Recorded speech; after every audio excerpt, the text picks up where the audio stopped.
Hello friends, আজি মই আপোনালোকক কেনেদৰে ঘৰতে একেবাৰে কম সময়ৰ ভিতৰতে ব্ৰেডৰ আচাৰ বনাব পাৰে তাকে দেখাবলৈ গৈ আছো।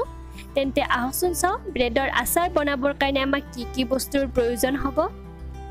ইয়াৰ বাবে মই দুদিন পুৰণি 4খন ব্ৰেড স্লাইস লৈছো আৰু আপুনিও ইয়াতে পুৰণি স্লাইসটোহে ইউজ কৰিব। মছলাৰ ভিতৰত মই 2 চামুচ গোটা জিৰা লৈছো, সৰিয়হৰ গুটি লৈছো 1.5 চামুচ, চব গুটি লৈছো 2 চামুচ আৰু মেথি গুটি লৈছো সৰু চামুচেৰে 1 চামুচ। ইয়াৰে পিছতে মই পকা জলকীয়াটো 4টা দীঘলকৈ কাটি লৈছো আৰু ঠিক তেনেকুৱা ধৰণে আদা সৰু চামুচেৰে 2 চামুচ কাটি লৈছো। জলকীয়াৰ গুৰি লৈছো 1 চামুচ সৰু চামুচেৰে আৰু আপুনি ইয়াতে নিমখটো সোৱাদ অনুসৰি ল'ব। ইয়াতে মই নেমুৰ ৰস 1 চামুচ আৰু ভিনেগাৰ আধা চামুচ দুটা মিক্স কৰি একেলগতে লৈ লৈছো আৰু সৰিয়হৰ তেল ডাঙৰ কাপেৰে 1 কাপ লৈ লৈছো। আপুনি ইয়াতে বেলেগ তেল ইউজ নকৰিব। প্ৰথমতে মই ব্ৰেড স্লাইস কেইখন ৰদত 1 ঘণ্টামান সময় দুটা সাইডে ভালদৰে দি লৈছিলো যাতে ব্ৰেডৰ হেমেকাখিনি নোহোৱা হৈ যায় কিছু পৰিমাণে। তাৰ বাবে আপুনিও ৰদত এইখিনি দি ল'ব। অকণমান হলেও সফট কৰি ৰাখিব, একেবাৰে বেছিকৈ ৰদত নিদিব যাতে বেছিকৈ হাৰ্ড হৈ নাযায়, সেইটো মনত ৰাখিব। ইয়াৰ পিছতে এনেদৰে এখন ব্ৰেডৰ 4টা প্ৰথমতে দীঘলে ভাগ কৰি লৈছো কাটি, আকৌ আনটো সাইডে এনেদৰে কাটি 4টা ভাগ কৰি লৈছো। সৰু সৰুকৈ কাটি ল'ব, আপুনি যেনেকৈ কাটে মাত্ৰ সৰু সৰুকৈ কাটি ল'ব। এনেদৰে আপুনি গোটেইখিনি ব্ৰেড মই দেখুৱাৰ ধৰণে সৰু সৰুকৈ কাটি ল'ব। প্ৰথমতে মই গেছটো অন কৰি কেৰাহীটো অকণমান গৰম হোৱাৰ পিছতে গোটেইখিনি মছলা ইয়াতে দি দিছো। গেছৰ ফ্লেমটো একেবাৰে লো ৰাখিব আৰু লো ফ্লেমতে এইখিনি 1 পৰা 2 মিনিট সময় লৰাই এনেদৰে গৰম কৰি ফ্ৰাই কৰি ল'ব। যেতিয়া 1-2 মিনিট হৈ পৰিব তেতিয়া এইখিনি প্লেট এখনত উলিয়াই ল'ব আৰু পুনৰ সেই একেখন কেৰাহীতে গোটেই তেলখিনি দি দিব।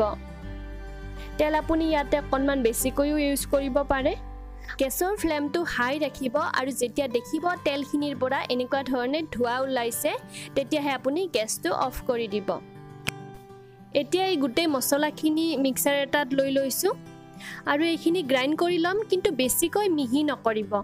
এতিয়া ডাঙৰ বাটি এটাত মই গৰম কৰি ৰখা তেলখিনি উলিয়াই লৈছো আৰু একেলগতে যিখিনি মছলা পিছি লৈছিলো এই গোটেই মছলাখিনি ইয়াতে দি দিম। তেলখিনি বেছি ঠাণ্ডা হ'ব নিদিব, তেলখিনি গৰম থাকোতে এইখিনি কৰি ল'ব। একেলগতে যিবিলাক আৰু বেলেগ বস্তু লৈছিলো, নিমখ, ইয়াৰে পিছতে জলকীয়াৰ গুৰি, পকা জলকীয়া, আদা, নেমুৰ ৰস, ভিনেগাৰ, এই গোটেইখিনি বস্তু ইয়াতে দি দিব।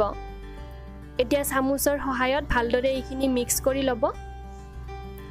কেইছেকেণ্ডমান ভালদৰে এইখিনি মিক্স কৰি লোৱাৰ পিছত এনেকুৱা ধৰণৰ গাঢ় হ'ব লাগিব আৰু যদি আপুনি বিচাৰে তেলটো অকণমান পিছত গৰম কৰি বেছিকৈও এড কৰিব পাৰে।